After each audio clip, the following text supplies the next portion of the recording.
Bonjour et bienvenue dans ce nouvel épisode de Je bâtis ma maison. Alors aujourd'hui, j'ai encore une fois Franck comme invité. Bonjour Franck. Salut! Alors étonnamment, parce que d'habitude quand on parle avec Jean-Luc, on parle plus de construction avec du bois ou des choses ainsi. Et il me semble que derrière toi, je vois de la paille.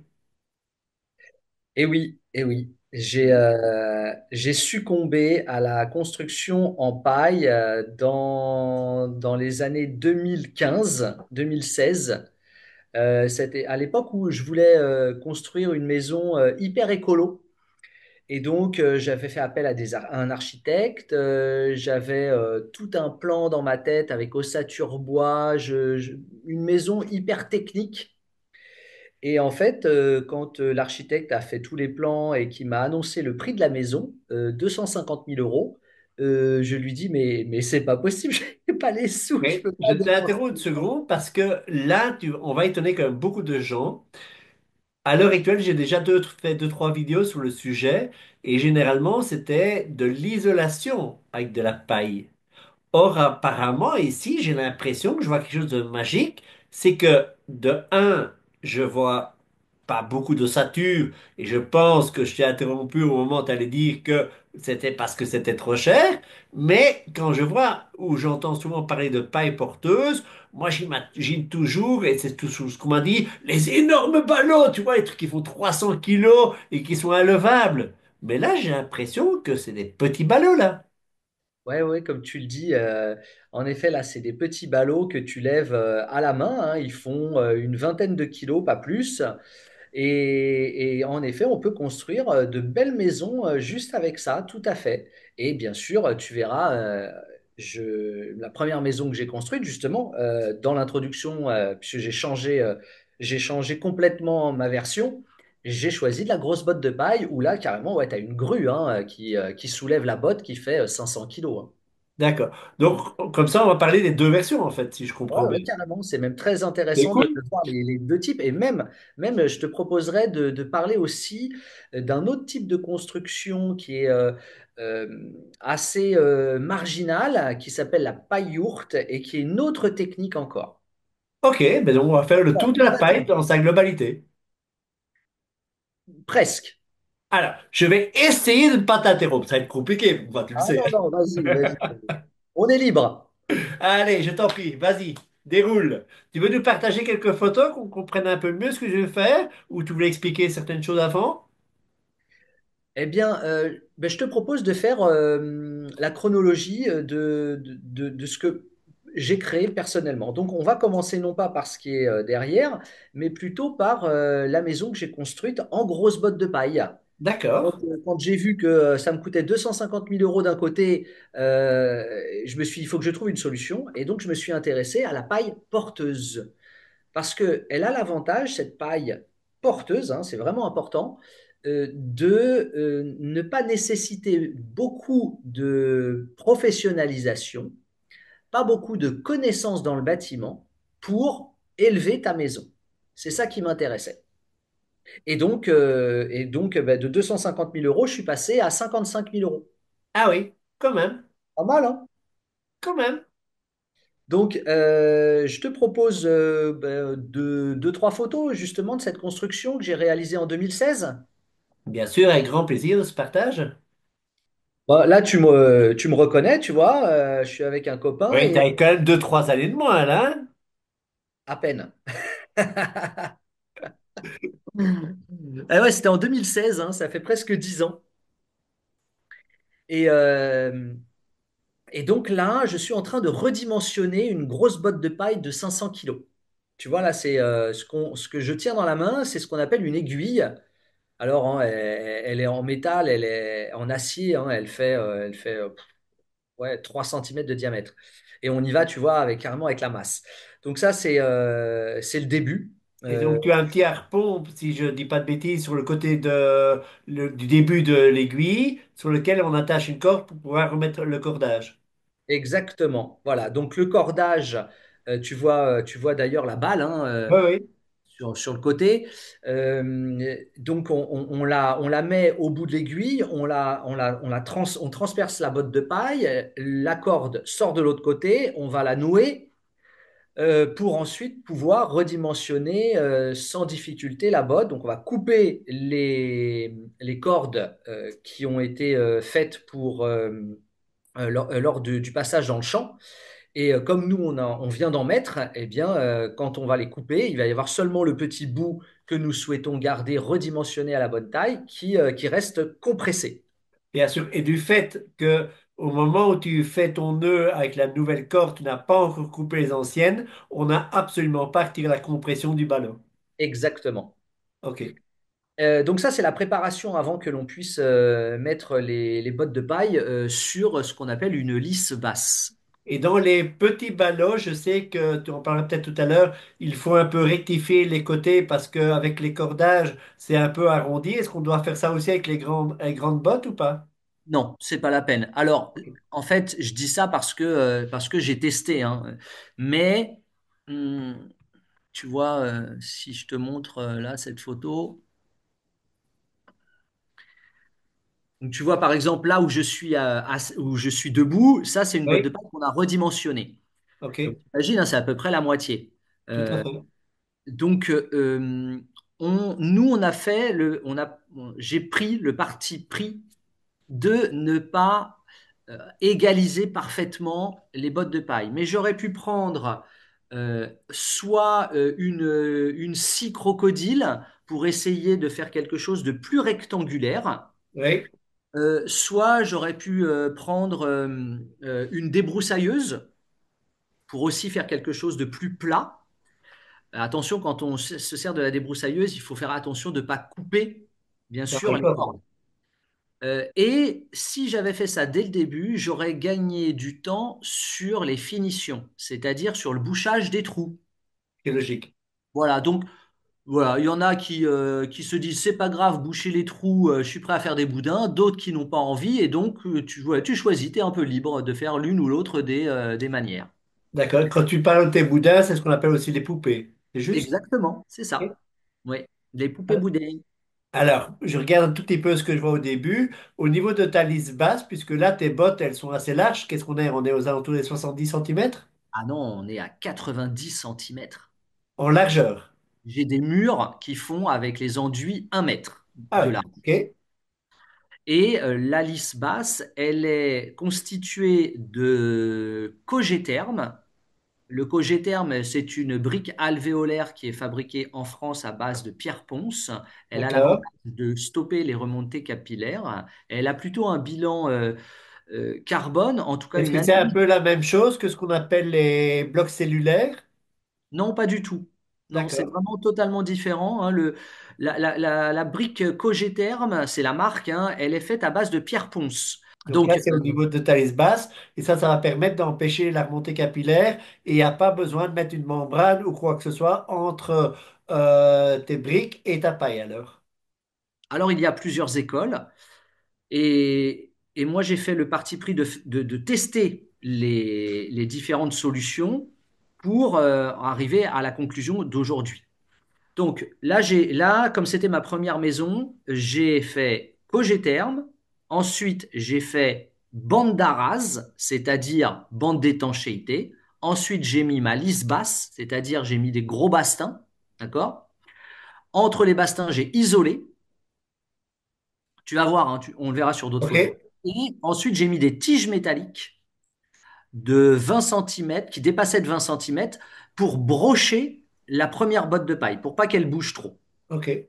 Tu vois, j'ai vraiment été au bout du bout pour être sûr qu'il n'y ait aucun problème. J'ai bien fait tout dans les règles. Tu vois ce que je veux dire? Tout à fait. Mais c'est pour assurer l'ancrage et au moins, tu as une bonne base, quoi. Exactement. Voilà, c'est ça. J'ai une bonne base. Et puis donc bon voilà, on a élevé. Après, on a mis la lisse haute, hein, que tu vois, hein, qui alors pareil, c'était des lisses hautes que j'ai préfabriquées quelques mois auparavant, que j'avais bien installées dans un ordre bien précis, afin que tu vois, elles sont toutes numérotées. Ah oui. C'était vraiment un jeu de Lego, hein. D'ailleurs, c'est vraiment la particularité, tu vas voir, de la paille, c'est que tu as un gros travail de préparation. C'est-à-dire que tu vas calpiner. toutes tes bottes de paille, tu vas les numéroter et quand arrive le chantier, tu prends la numéro un, la numéro 2, la numéro 3. Tu vois, tu les enchaînes, tac, tac, tac, elles sont déjà prédécoupées, etc. Tu sais où tout va arriver. Tu gagnes Oui, du surtout temps. que tu as un engin de levage, donc autant l'avoir le moins longtemps possible sur le chantier. Exactement. Ça aussi, c'est important. Mais que ce soit grosse botte de paille ou petite botte de paille, le calpinage, je trouve, à son importance dans les grosses bottes. Donc ouais, grosse botte de paille, ça a été allez, 15 jours de chantier, hein, pas plus, hein, tu vois. Ça a été assez rapide, hein. Il y a une chose importante, bien sûr, hein, c'est les angles, hein. Là, c'est donc la grosse construction avec les bottes de 500 kilos et on a fait des équerres dans les angles pour être sûr d'avoir des murs le plus à 90 degrés. Ça, pareil, ça fait partie des choses essentielles. Et du coup, on ne parlera pas de contreventement alors. Exactement. Il n'y a pas de contreventement. Donc, dans la lisse haute, comme je n'ai pas euh, égaliser parfaitement bien ma botte de paille. Oui, Il y avait des petites différences de hauteur, tu vois, hein. Une oui. botte de paille de 500 kilos, elle fait à peu près 2,50 m de longueur. Eh ben, à 0, il pouvait y avoir 1,10 m de hauteur et à 2,50 m, il pouvait y avoir 1,07 m, tu vois. Mais sur 12 mètres de longueur, c'est important. Donc, Bien la sûr. lisse haute, à chaque fois qu'on la positionnait, tu vois, on venait mettre de la paille entre la lisse haute et la botte de paille Oui. pour combler, pour revenir à quelque chose d'égal. Mais non Un seulement ça permettait niveau à ça, mais chaque ça fois. t'évitait aussi des ponts thermiques. Alors, bien sûr, les ponts thermiques, mais c'est aussi surtout pour avoir une lisse haute qui est de niveau. D'accord. On a vraiment, pour cette première construction, essayé de pallier à tout problème futur. Ah oui, alors, petite anecdote quand même, première construction de botte de paille, je me fais livrer, je suis dans un petit village, donc j'appelle Madame le maire, je lui dis que un gros camion va arriver, après une grue, elle me dit, OK, on va fermer la rue, etc. Donc tout est prévu. Et le jour où je me fais livrer, eh ben, figure-toi que il y a eu de la pluie. On a eu 2 jours de pluie consécutifs. Donc là, il fait beau. Ça, c'est après la pluie. Mais comme j'ai chat échaudé, craint l'eau chaude, je me suis dit, même s'il fait beau, je bâche tous les jours. Donc j'ai travaillé avec des énormes bâches pour protéger la paille. Mais lors donc de la prise des bottes de paille de la rue sur le chantier, il pleuvait des cordes. On était avec nos cirets et, et on débâchait, rebâchait, débâchait à chaque fois pour que les bottes de paille soient le moins mouillées. On a eu la pire manière de travailler avec la paille. Je rigole parce que quand on a fait le chantier chez moi, je suis arrivé quand même de ma Belgique, où tu sais qu'il fait tout le temps très très beau, Ah et bah je suis oui, arrivé dans le sud de la France, et on s'est dit, mais à quelle période est-ce qu'on va faire le chantier pour être sûr d'avoir la bonne météo? Alors on s'est dit, on va faire ça en début juin. Et la oui, première semaine des travaux, je me rappellerai toujours, le lundi était un jour férié, on a commencé le mardi, on a bien travaillé, le mercredi, il a plu l'après-midi, donc on a travaillé que la matinée. Le jeudi, il a plu qu'une fois. Et puis le vendredi, ben là, ça allait. Et du coup, tous les jours au soir, comme toi, on a dû jouer à Roland-Garros, on a dû bâcher tout le chantier. Alors c'est quand on fait une construction quand même de 12-13 mètres de longueur sur 6-7 mètres de largeur, ben on rigole bien. mais c'était incroyable parce que c'est pareil, c'était au mois de juin. Je m'étais dit au mois de juin, il va faire beau.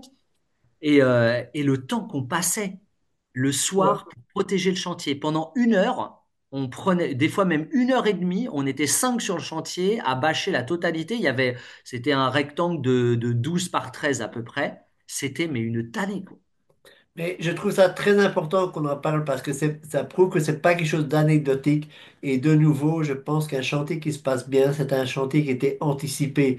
Si au moment où on commence à travailler, on s'aperçoit qu'il n'y a pas de bâche, jamais tu vas trouver des bâches à des bons prix. À partir du moment où tu as anticipé les choses, tu peux acheter des bâches. Si tu les en as pris soin, à la fin, tu peux encore les reconvertir, les revendre ou c'est reparti pour un autre circuit sur un autre chantier. Exactement. Exactement. C'est simple, tu vois, ça fait 9 ans que j'ai construit la maison, j'ai toujours les bâches, hein.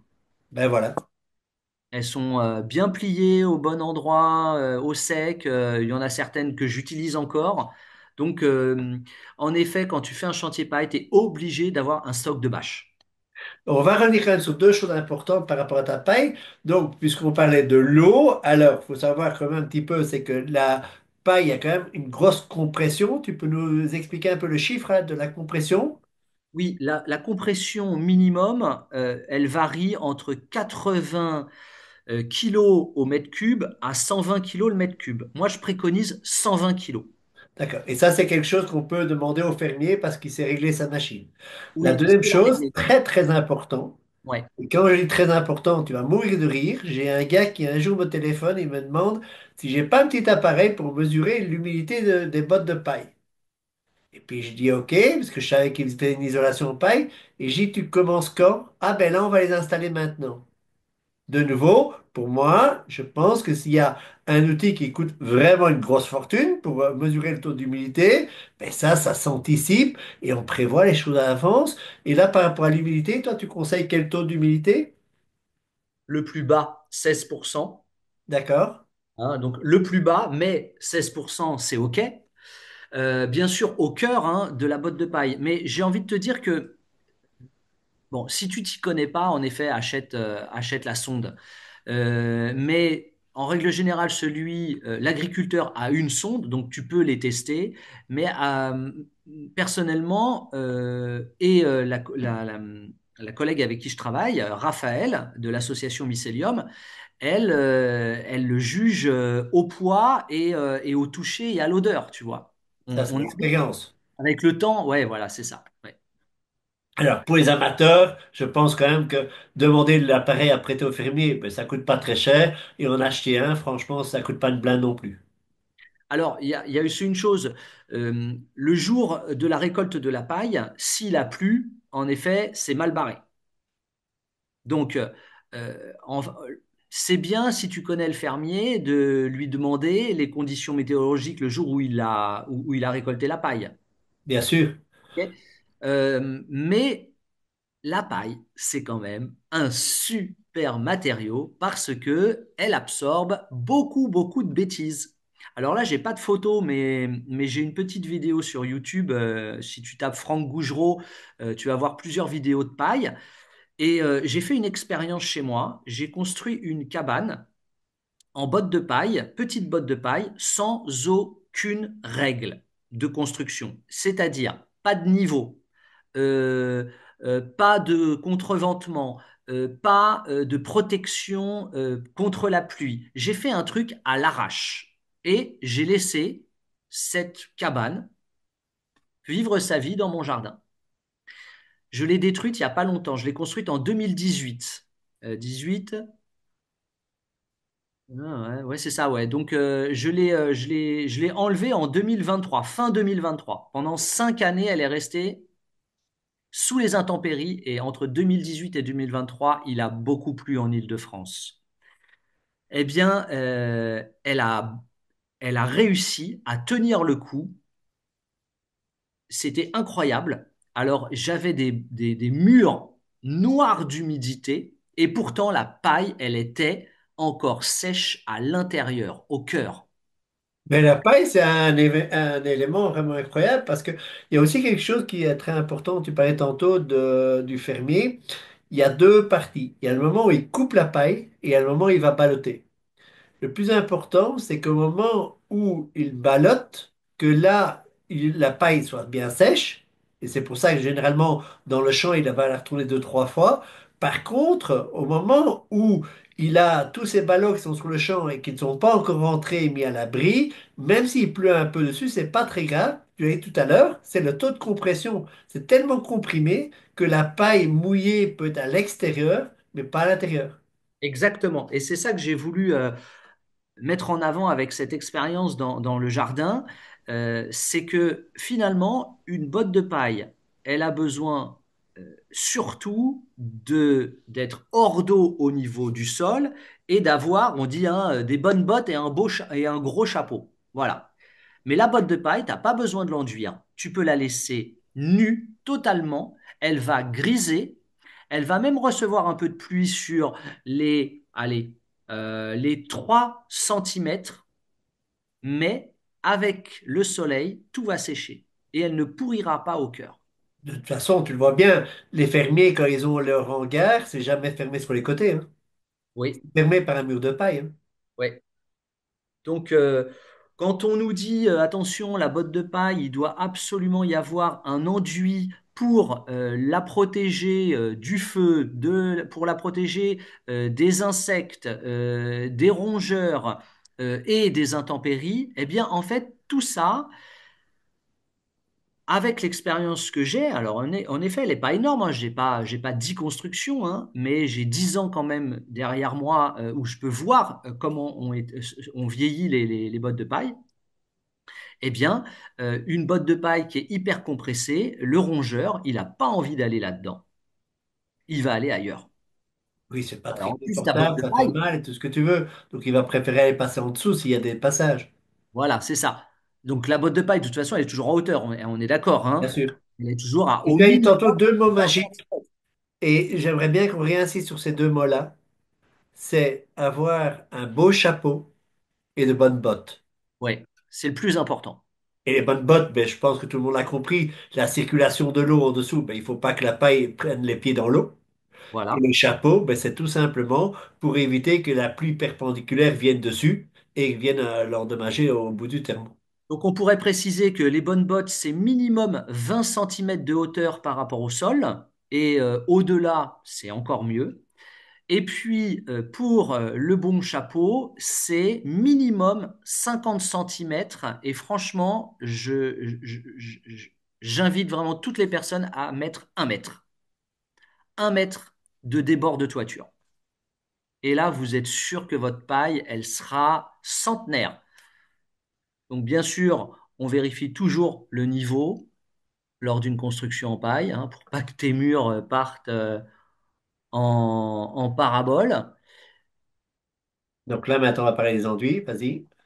Donc là maintenant, on va parler des enduits, hein. Là, tu vois d'ailleurs, on a même commencé à poser les premières fermettes.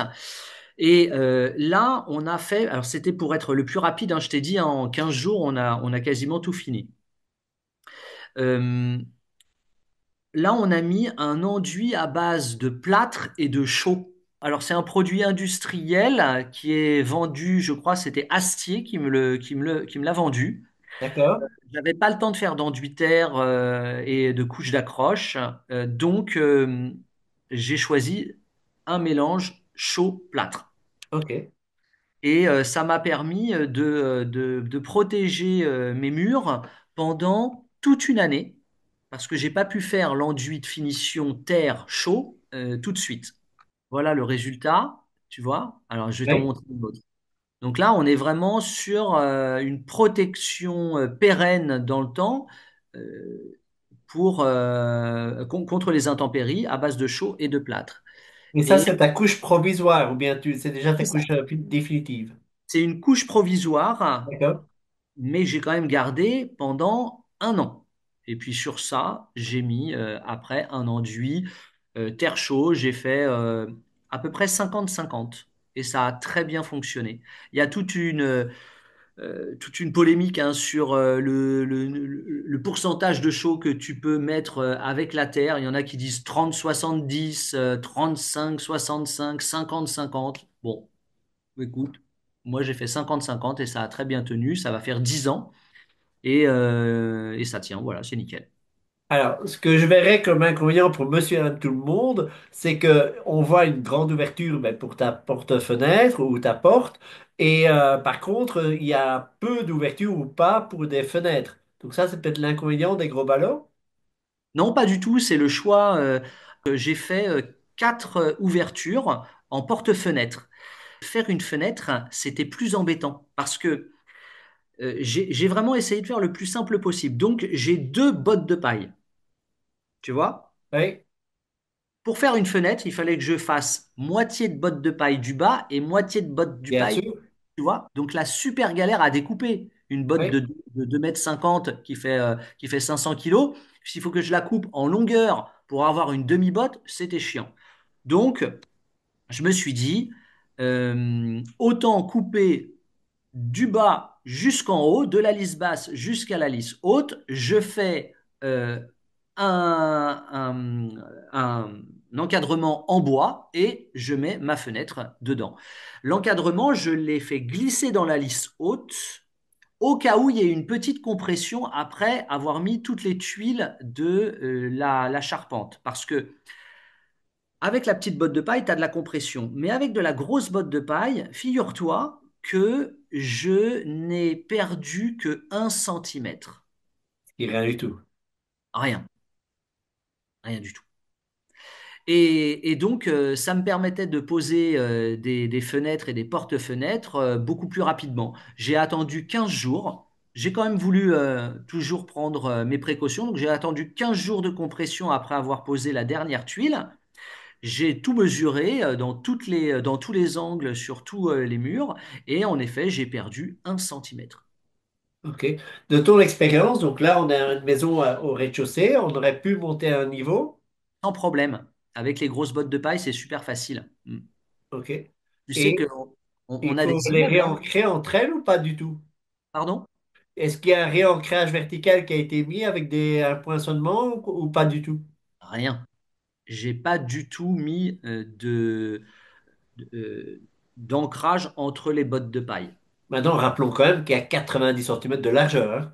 90 centimètres, 500 kilos, ça bouge pas, quoi. Ça va le faire. Voilà. Voilà. Là, vas-y, va mettre un coup d'épaule dans le mur, c'est ton épaule qui va avoir mal, hein. Je le Mais même crois aussi. avec de la petite botte de paille, je te montrerai d'autres photos où j'ai demandé au propriétaire qui était un ancien rugbyman, parce que bah, c'était sa première construction en petite botte de paille, il avait un peu peur.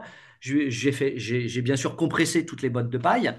Parce que là, ce que je t'ai pas dit, c'est que la technique employée, c'est ce qu'on appelle la Nebraska. Tout à Hein, donc, fait. c'est des bottes de paille prises en sandwich entre une lisse basse et une lisse haute, et on va mettre des feuillards que l'on va Tu peux tendre. expliquer pour monsieur et tout le monde ce que c'est qu'un feuillard? Alors, en feuillard, c'est une lame plate de 2 centimètres de largeur que l'on va donc passer en dessous la lisse basse, que l'on va faire tourner autour des bottes de paille. On va prendre la lisse haute avec et on va la refaire redescendre. En fait, C'est en d'autres mots, c'est une bonne ceinture métallique. Ouais, tout simplement, c'est une ceinture métallique. Sauf que je n'utilise pas de métal. Je la prends en textile parce que le métal, comme il va être pris dans l'enduit, il va y avoir, avec les chaleurs et les fraîcheurs, hein, tu vois, il va se Oui. dilater et ça va péter l'enduit à l'intérieur. Donc en D'accord. textile, on n'a pas ce problème. OK. Ok. Super. Ben, un petit Moi, détail très important. j'achète cela chez Raja. OK. Voilà, Raja, ils sont spécialisés dans le conditionnement de l'emballage. Alors ça coûte cher. Un rouleau, ça peut coûter 300 euros. Une pince à sertir, ça peut coûter entre 100 et 1000 euros. T'en as même qui sont à plus de 1000 euros. Mais il faut quand même quelque chose qui ait beaucoup de force, hein. Donc, Et mais tu l'achètes et puis tu la revends à la fin du chantier et puis ça repart une autre vie et puis voilà. alors oui, bien sûr. Bon, moi je les garde parce que comme on fait des chantiers Et mais toi, c'est ton régulièrement, métier. oui, oui, tout à fait, ouais. Ouais, ouais. Ouais, ou sinon les gens ils peuvent m'appeler et puis je leur prête, hein. Voilà, Génial. La pince, donc, c'est pour permettre le levage, c'est juste? c'est ça. Mm. OK. Donc, oui, au éviter qu'on pique dedans, on vient la prendre par le haut. Et l'avantage de ça, ben, au lieu de travailler avec un tracteur, tu vas pouvoir travailler avec une petite grue. Oui, un Manitou aussi. Mm. OK. Ouais. Donc la maison qui est derrière, il y avait 7 niveaux de paille. Un, 2, 3, là il y en a 4, donc t'imagines 7. À la fin des 7, le mur, il bougeait Bien sûr. tellement que le propriétaire, il est venu me voir en disant, mais Franck, tu m'as arnaqué en fait. C'est pas possible. C'est la maison Quelle des trois histoire de petits petits. cochons! Ah, tu l'as la référence. Ben voilà!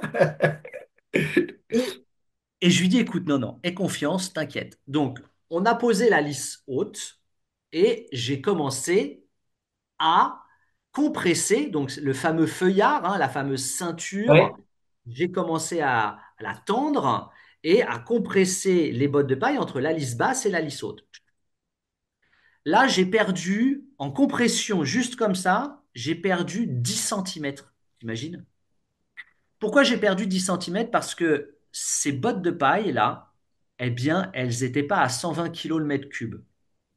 Et c'est pour ça que je tiens vraiment à rassurer toutes les personnes qui veulent se lancer dans la construction. La botte de paille, c'est le plus simple et c'est celle qui absorbe le plus d'erreurs possibles. Donc, tu compresses, 10 centimètres de moins, c'est beaucoup, hein. Normalement, on ne devrait pas avoir ça. À la fin de la compression, je dis au propriétaire, viens, monte avec moi sur la lisse haute. Et viens, on va aller danser tous les deux là-haut.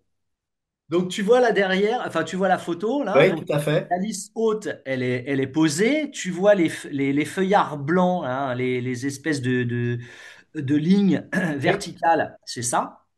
Donc ça, tout est compressé. On est monté, donc en haut, en fait, il a pas voulu monter. J'ai été obligé de monter tout seul. Et j'ai fait le tour en courant, j'ai dansé et je lui ai montré qu'en effet, avait complètement changé. De quelque chose qui était complètement mobile, on est devenu à un mur hyper dur. Ça s'est complètement transformé grâce en fait à cette technique de compression. C'est ça qu'on appelle la technique Nebraska. Donc on est vraiment influencé hein, par le syndrome des trois petits cochons, hein, la maison en paille, la maison en brique, en bois, pardon, et la maison en brique, ça nous a complètement conditionné dans notre manière de croire comment construire. Bien sûr. Et la paille, c'est merveilleux. Mais ça a été fait pour ça, c'était une commande, hein? Ouais, ouais, tout à fait. Ouais, ça a été une commande, en effet. Mm. Walt Disney a bien joué le jeu. Il a transformé le conte des trois petits cochons en conte industriel. Mm. Et après, ben, le béton a explosé aux États-Unis. Ouais, Voilà. c'est ça. Donc, voilà, n'ayez crainte, lancez-vous les yeux fermés dans la construction paille. Alors, donc ça, c'est de la Nebraska. Il y en a certains qui vont te dire, ouais, mais écoute, la Nebraska, ça quand même, ça utilise quand même beaucoup de ressources. Euh, Moi, je préfère une autre type de construction en paille qu'on appelle la paille yourte. Et c'est Gurun en Bretagne qui a mis une technique qu'on appelle brocoli. Brocoli, c'est pour brocher, coller et lier. Brocoli. OK? Ok. Brocher, coller, lier. Alors, la photo n'est pas apparue. Hop, je vais essayer de la remettre.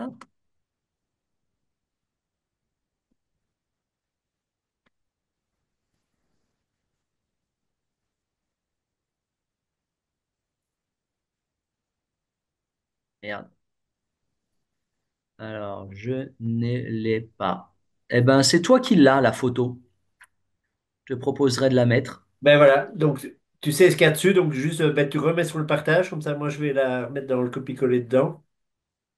Ouais, mais je l'ai pas, en fait. Pas sur Non, mon... mais c'est pas grave, tu remets un repartage pour nous avoir un petit. Et là, tu dois imaginer ce qu'il y a sur ta photo, que tu vois encore un petit peu dans ta tête à quoi elle ressemble. Donc, en fait, cette technique, tu vois, le mur, donc déjà, il est rond. Euh, la botte de paille, elle n'a pas de lisse basse et elle n'a pas de lisse haute. Donc, on économise du bois, on économise Oui, des matériaux. Il n'y a pas besoin de feuillard parce que c'est la ficelle, la corde de l'agriculteur qui va nous permettre de lier les bottes de paille les unes avec les autres. Donc on va les lier non pas de façon verticale, mais horizontale les unes avec les autres. ok, Et quand on arrive au dernier étage de la botte de paille, il n'y a pas de besoin de lissote, puisque donc on a lié comme ça et non oui, verticalement, mais la toiture est reposée directement sur la botte de paille. C'est-à-dire les pannes posent directement sur la botte de paille d'accord, et recouverte de paille. Et tout ça, ça va compresser dans le sens vertical, d'accord? Mais il y a déjà une compression horizontale. ok. brochées parce qu'elles tiennent les unes avec les autres avec des tiges de bambou, de bois, de métal pour certains, d'accord? Collées parce que certains mettent un enduit de terre sur le champ pour qu'elles se maintiennent encore plus les unes avec Ouais. les autres, et liées parce que les ficelles les tiennent les unes avec les autres.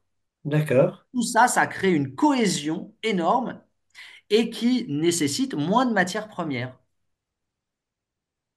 Et du coup, ben, la paille, tout le monde sait bien que c'est un très très bon isolant. Par contre, le vent peut passer un petit peu au travers et du coup, ben, il est quand même idéal de fermer les deux côtés. Alors, on a vu tout à l'heure, toi, tu mettais un mélange de chaux et de terre pour l'extérieur. Et pour l'intérieur, tu mettrais quoi? Un mélange de terre seul? On peut tout mettre. Dans la première maison, en grosse botte de paille, c'est c'est une ossature métallique avec du BA13. OK. Mais une partie de la maison, elle est faite avec du plâtre. On a taloché au plâtre. Et regarde celle-ci là qui est derrière moi, Ouais. on a terminé avec un bardage bois à l'extérieur et à l'intérieur, on a mis un plâtre. Et entre ta paille et ton bardage, tu es passé par une membrane ou pas du tout? Là, on a fait le choix avec le propriétaire de ne pas mettre de membrane parce que la paille, elle est, comment dire, elle est respirante, hein. La perspirance Oui. des matériaux est très importante, hein. Donc, on aurait pu en mettre une, en effet. Il y en a qui disent que c'est hyper important, mais moi, je vois pas pourquoi, en De toute façon, fait. il y avait un écartement entre ton bardage et ta paille, donc si jamais il y avait besoin d'une humidité qui sortait du mur, C'était elle pas aurait possible. été à ce moment ruisselée vers le bas par le passage d'air qui est entre les deux. Exactement, c'est ça, puisque en effet, le bardage n'était pas collé contre la paille, hein, mais il y avait 2 cm, 3 cm à peu près d'écart. Et par contre, là, pour rassurer le propriétaire, on a mis des grilles anti-rongeurs. Bien sûr, dans le bas. Voilà, dans le bas, ouais, pour pas que les rongeurs vivent entre le bardage et puis la botte de paille, viennent grignoter un petit peu ce qu'ils peuvent. Surtout que ici, elle n'était pas bien compressée, hein, elle était à 80 kilos le mètre cube, et donc c'est un peu léger, quoi, hein. Oui, mais de toute façon, aussi, même si les gens mettent après de la laine de bois ou la fibre de bois, nous, on est passé par une grille anti-rongeur aussi, tout simplement. Mais la sécurité est à ce niveau-là, c'est tout. Ouais. OK.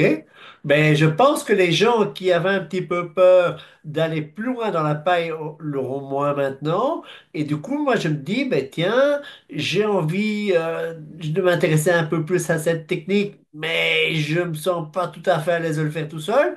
Quel genre d'accompagnement est-ce que tu peux proposer aux gens? Alors, avec Raphaël de l'association Mycelium, on accompagne tout type de projet, c'est-à-dire de la grosse maison de 120 mètres carrés à la paille-yourte. Là, cet été, il est fort probable qu'au mois de mai et juin, on ait un chantier participatif dans les Landes pour une petite maison de 20 mètres carrés. Super. Ben, donc, si les Et gens veulent se mettre un peu la main à la pâte, ben, on voilà. mettra toutes tes coordonnées dans la description.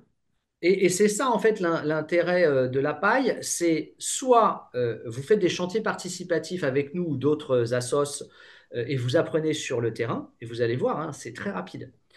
Ou vous faites appel à nous directement et nous, on va vous accompagner à construire ensemble votre maison, c'est-à-dire que vous, votre famille, vos amis, vos enfants, même les grands-parents peuvent s'y mettre, hein. Franchement, c'est pas compliqué. De toute façon, il y a toujours du travail. Entre faire les enduits, les poupées boudins, remettre la paille bien rectangulaire dans les angles, tout le monde peut travailler, mettre la main à la pâte. Et franchement, créer sa propre maison, tu le sais, hein, c'est une satisfaction, un Bien sûr. bonheur. Mm. Et ce qui est très important, c'est vraiment ce que j'essaie de dire aux élèves dans le début d'une formation, et j'ai eu le cas maintenant avec une de mes élèves qui est un peu coincée parce que financièrement, elle n'y arrive pas, mais comme tu avais dit un peu au départ. Et Mm. effectivement, qu'elle me dit maintenant, c'est quoi la solution? Ben, j'ai dit, la solution, c'est très simple. Puisque tu n'as pas assez d'argent, il va falloir un peu plus de temps. Voilà. Si tu n'as pas du Comme temps ça, tout je suis seul, d'accord. eh ben, on va trouver du temps avec d'autres personnes pour t'aider aussi. Ouais, ouais, Et ça, je pense que c'est une réflexe qu'on doit avoir. Et du coup, on peut aussi regarder vers des matériaux qui coûtent moins cher. En plus, la paille, a quelque chose de génial, c'est que c'est local. Et là, on peut y discuter avec le fermier du coin. On peut même aller la récolter directement sur le champ parce que le petit ballot a une contrainte pour le fermier, c'est que c'est beaucoup de manutention. Et lorsque quand il fait des gros ballots, ben, ça se met sur les charrues en 2 secondes. Et ben là, on dit aux copains, ben, écoutez, d'abord, on va la chercher sur le champ. Et après, on l'amène directement au bon endroit. Ou alors, le seul problème que moi j'entends souvent dans les chantiers de paille, c'est que, évidemment, c'est un produit qui a une saisonnalité. Alors, on dit que c'est bien de manger les tomates à une certaine période de l'année, mais je crois que la paille, c'est un peu pareil. Il n'y a pas 36 coupes. Donc, on doit prévoir les choses à l'avance. Et je ouais. pense que la chose la plus intelligente, c'est de prendre un excédent d'un certain nombre de pourcentages sur la paille, parce que, un, ça coûte pas très très cher. Et puis, à la fin du chantier, je vous garantis qu'ici, il vous reste des ballots. Il y aura toujours quelqu'un qui viendra vous les chercher. Il y a toujours bien quelqu'un qui a des chevaux qui sont pas très loin de là, ou même le fermier qui les reprendra. Alors, vous allez perdre un tout petit peu parce qu'il y a le côté transport, mais la sécurité d'avoir assez de paille, elle est à ce prix-là. C'est très juste. Toujours prendre 20% de plus que tu as calpiné. Hein, tu as fait toutes tes dimensions, tout le dimensionnement de ta construction. Tu sais combien de bottes de paille tu vas avoir, puisque tu sais que la botte, elle est à peu près standard, c'est-à-dire entre 100 et 120 centimètres de longueur et 43 de hauteur, 37 de large, à peu près. Donc, tu sais que tu vas à peu près avoir 150 bottes de paille. T'en prends 200, t'es tranquille. Et ta paille, de toute façon, tu t'en serviras. Pour les enduits, tu t'en serviras en effet pour tes animaux et pour les gens autour de toi qui en auraient besoin. Donc, c'est Alors, il nous reste quand même deux problèmes importants. Le premier problème, il y a des choses qui sont en train de bouger, c'est un problème d'assurabilité, puisque les gens, ben, une fois que la maison sera faite, il faudra pouvoir l'assurer. Et je pense que la construction paille a quand même fortement évolué. Et qu'est-ce qu'elles disent les compagnies d'assurance? J'ai même entendu qu'il y a des décennales maintenant. bien non. Non, tu n'as pas de décennale. En fait, les compagnons, hein, qui s'appellent le réseau français de construction en paille aujourd'hui, se sont beaucoup professionnalisés. Ils ont beaucoup travaillé depuis plusieurs années sur un cahier des charges à présenter justement aux assurances. Sauf que ce cahier des charges, ce n'est que pour la construction ossature bois, remplissage paille OK. uniquement. Et ça fait de 16, 17, 18. Donc depuis 2020, je leur demande où est-ce qu'ils en sont sur la technique paille porteuse. Ça n'avance pas. En fait, les assureurs ne veulent pas y aller. Donc, on va quand même rappeler en 2 mots, parce que ça, c'est quelque chose de très important, parce que si les gens doivent faire un crédit hypothécaire pour avoir les moyens financiers de faire la construction, s'il n'y a pas de garantie décennale, ben, malheureusement, le banquier ne suivra pas. Mais n'oubliez pas un chiffre que vous avez entendu en début de l'émission, ou de l'intervention, c'est qu'on Voilà. est à 4 à 5 fois moins cher. Donc, le besoin est beaucoup plus petit. Et donc, peut-être, au lieu de faire un crédit hypothécaire, de faire un crédit privé qui ne demandera pas la fameuse décennale et le problème est réglé. Et si jamais vous ne pouvez absolument pas déroger à ce crédit hypothécaire, on pourra toujours prendre la paille, mais il y a d'autres techniques, ce qu'on appelle avec des poteaux poutres. Toiture bois, remplissage paille. Voilà. Et là, on vient faire du remplissage, et c'est ce que tu as dit tout à l'heure. Donc là, on a les assurabilités, Oui. et si on a assurabilité. Alors, la vidéo aujourd'hui, ben, on est en 2025. On sait que les choses évoluent et très très vite parce que maintenant, il y a une obligation pour les entreprises de faire des matériaux bio et géosourcés. Il y a une obligation de décarboner toute la construction. Et bizarrement, il y a des choses qui pourraient évoluer plus vite que prévu. À nous Mais le souhaiter. forcément, ça va évoluer. euh, en France, je crois que c'est dans les Vosges. Tu pourras peut-être vérifier. Nous avons euh, élevé le plus haut immeuble en bottes de paille d'Europe. 7 étages en grosses bottes de paille. suivi par architecte, mairie, région. Alors, s'ils l'ont fait, c'est qu'il derrière, il devait bien y avoir une assurance. Sûr. Donc, je pense qu'on est, oui, en effet, à la limite. Mais, petite botte de paille, c'est spécial. On est sur une niche. La petite botte de paille, qui va créer ça? Soit des irréductibles gaulois comme nous, parce que nous, on est écolo à fond et on veut tout faire nous-mêmes. Euh, Soit des gens qui ont vraiment pas d'argent, hein, des très petits budgets. Et il n'y a que avec la petite botte de paille. Donc, ça ne doit pas intéresser les assureurs, à mon avis, la petite botte. Mais la grosse botte, ça sera déjà, si les assureurs mettent un pied dans la grosse botte, peut-être que dans 10 ans, 15 ans, la petite sera assurable. Alors, je vais quand même bien aussi redire une vérité. Dans les assurances, il y a deux types d'assurances. Il y a l'assurance de la maison par rapport aux dégâts d'intempéries, d'incendies, tout ce que l'on veut. Il y a des rapports qui ont été faits sur la paille parce que la paille ne brûle pas. Et les Voilà, hein. pompiers vont N'oublions vraiment pas. préférer aller dans une maison en ossature bois et avec de la paille parce qu'ils savent qu'au moins là, ils ont le temps d'aller sauver les gens qui sont dedans. C'est Qu'avec des ça. matériaux à base de pétrole, c'est pas le cas. Ça Et du explose d'un coup, coup, ça préviendra. l'assurance-là, avant de vous lancer en construction, j'inviterais à prendre contact avec son assureur.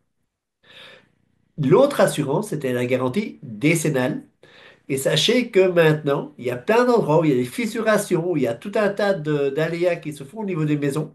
Et les assurances, ben, ils payent quelqu'un qui a un petit seau de mortier, juste pour aller boucher un peu les fissures. Et chaque année, il y a quelqu'un qui revient. Donc, je suis pas sûr qu'on a changé la solidité de la maison non plus. C'est pour ça que je suis un petit peu méfiant de ça. Et pour moi, à l'heure actuelle, c'est un faux débat. C'est juste un problème par rapport aux banquiers qui ouvrent ou pas le robinet uniquement s'il y a cette fameuse assurance décennale. Le Et banquier la veut maintenance. être sûr de pouvoir revendre la maison. Donc, en effet, la garantie décennale, c'est un gage de bonne qualité de construction. Sauf que tu as raison. Aujourd'hui, 10 ans pour une maison, c'est rien. Et au bout de 10 ans, des maisons qui fissurent, en effet, en parpaing et en béton, il y en a. Alors, la botte de paille, on s'en fout qu'elle fissure parce que c'est des enduits qu'on peut refaire facilement pour rien. C'est, donc oui, c'est un faux problème. La garantie décennale, en fait, elle vous protège si la maison s'écroule dans les 10 ans. Mais quand vous construisez vous-même votre maison, quand vous faites appel à des gens comme nous, c'est sûr et certain, elle s'écroulera pas. C'est pas possible parce qu'on met tout notre cœur dedans. Tous les gens qui viennent apprendre dans les chantiers participatifs, qui n'y connaissent pas grand-chose ou un petit peu, ils sont hyper minutieux. J'ai jamais vu chez les professionnels du bâtiment autant de minutie que les bénévoles. C'est Là, normal, parce que même leur si temps ne j'adore les coûte rien. professionnels, hein, j'ai rien contre eux, hein, mais il faut aller vite parce que Voilà. nous, le temps, c'est de l'argent, mais pas en chantier participatif. Le temps, c'est du bonheur. Ça change tout. Ça change tout. Eh ben, tu as tout dit. Mais écoute, je pense que c'est un excellent mot de la fin. Et l'idée d'abord d'un chantier participatif, c'est pas de dire j'ai la main-d'œuvre gratos sur mon chantier, génial, je peux payer une maison pour rien.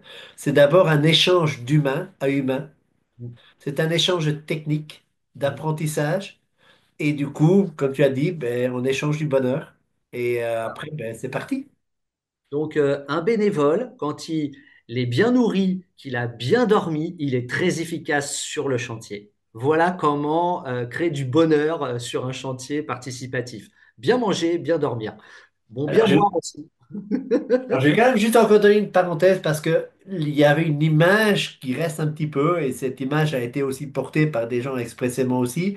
C'était que quand je me suis lancé dans le chantier participatif, on m'a dit, ouais, tu vas voir, c'est des écolos, c'est des gars qui viennent pour s'amuser, ils vont travailler 10 minutes et ils vont picoler. Ben, moi, sur le chantier, franchement, j'ai eu 62 bénévoles.